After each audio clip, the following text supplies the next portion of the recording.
परेशानी क्या है मणिपुर की बात करने के लिए? मन की बात करना आसान है, लेकिन मणिपुर की बात करना इतना कठिन क्यों हुआ जा रहा है? 69(5) नियम के तहत आप मात्र 2 से 2.5 घंटे की चर्चा करते हैं।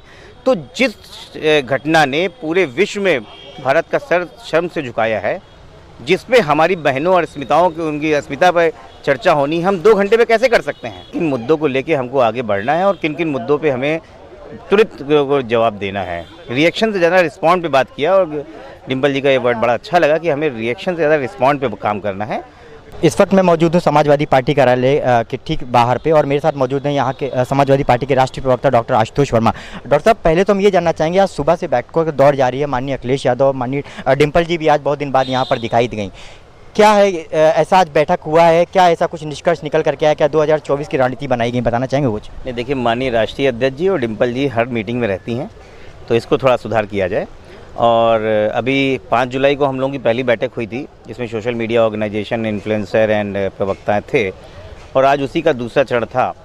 और किस तरीके से हमें ज़मीन के साथ में डिजिटल मीडिया और सोशल मीडिया और टीवी चैनल्स, पत्रकार, इलेक्ट्रॉनिक मीडिया पे काम करना है, उस पर हम लोगों की काफ़ी चर्चा हुई और मूल मुद्दों पे बात हुई कि कैसे हमें आगे काउंटर करना है। तो इसी को लेके सब संगठनात्मक बातें हो रही थी और काफ़ी अच्छी मीटिंग रही। 3 घंटे 3.5 घंटे हम लोगों के साथ राष्ट्रीय अध्यक्ष जी, डिम्पल जी, सभी लोग रहे और एक बहुत ही उत्साहवर्धक रहा। कुछ नए प्रवक्ता भी जुड़े हैं, उनके साथ भी कुछ चीज़ें शेयर हुई। तो मुझे लगता है कि इस तरह की बैठकों से पार्टी का एक तो कैडर बढ़ता है और पार्टी का उत्साह ही बढ़ता है। क्या इससे एक अंदाजा ये लगाया जाए कि 2024 की चुनावी रणनीति भी तैयार करेगी, क्योंकि सारे 8 प्रवक्ता लगभग सारे मौजूद थे यहाँ पर?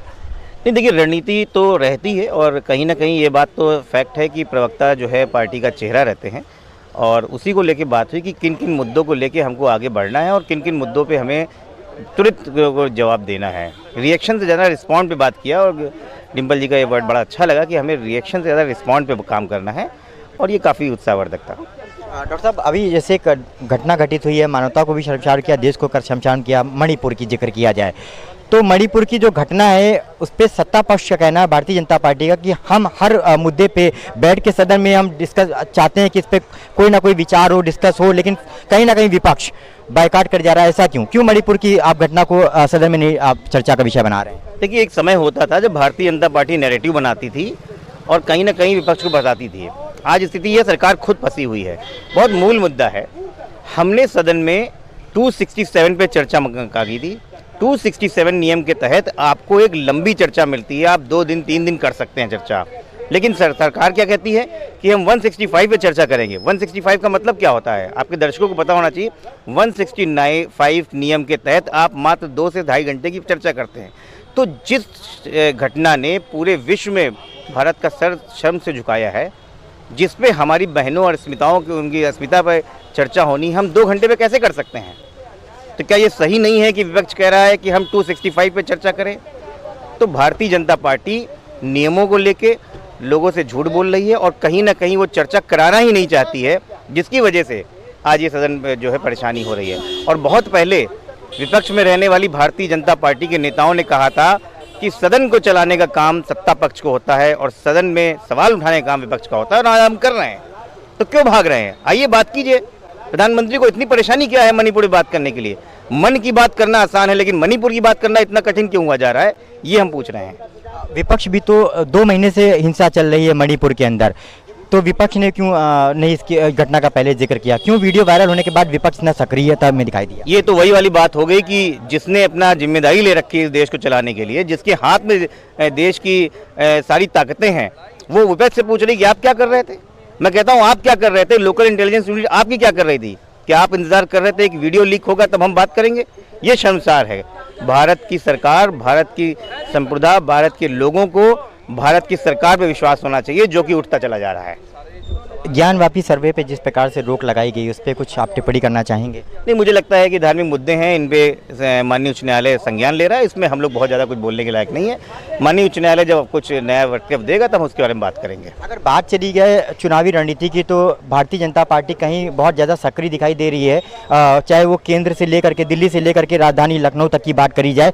दारा सिंह एक बहुत बड़ा चेहरा जो थे, माने जा रहे थे, उन्होंने भी समाजवादी पार्टी को छोड़ दिया। उस पर समाजवादी पार्टी ने अभी तक कुछ ऐसा नहीं बताया कि क्या, हालांकि ऐसी वजह रही, कुछ बताना चाहेंगे इस पर? नहीं, देखिए, हम कहते हैं कि लड़ाई बहुत बड़ी है लड़ाई एक दिन की नहीं है, लड़ाई बहुत बड़ी है और संविधान को बचाने की लड़ाई है। जो मजबूत खिलाड़ी हैं वो साथ में रहेंगे और मजबूत खिलाड़ी साथ में हैं। जिसको जाना है जाए। भारतीय जनता पार्टी अनेक तरह की प्रोपेगेंडा करती है, मुझे लगता है वो भी उसी प्रोपेगेंडा के हिस्सा रह गए।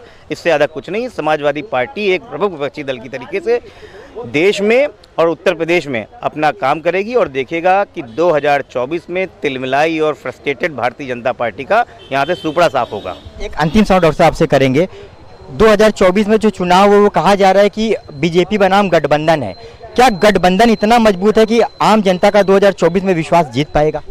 देखिए, अगर आप सेपोलॉजिस्ट की तरीके से समझिए तो इस बात भी समझिए कि बिखरा हुआ 63% वोट को कैसे इकट्ठा किया जाए, इसमें समाजवादी पार्टी ने और विपक्षी पार्टी ने बड़ा काम कर लिया है।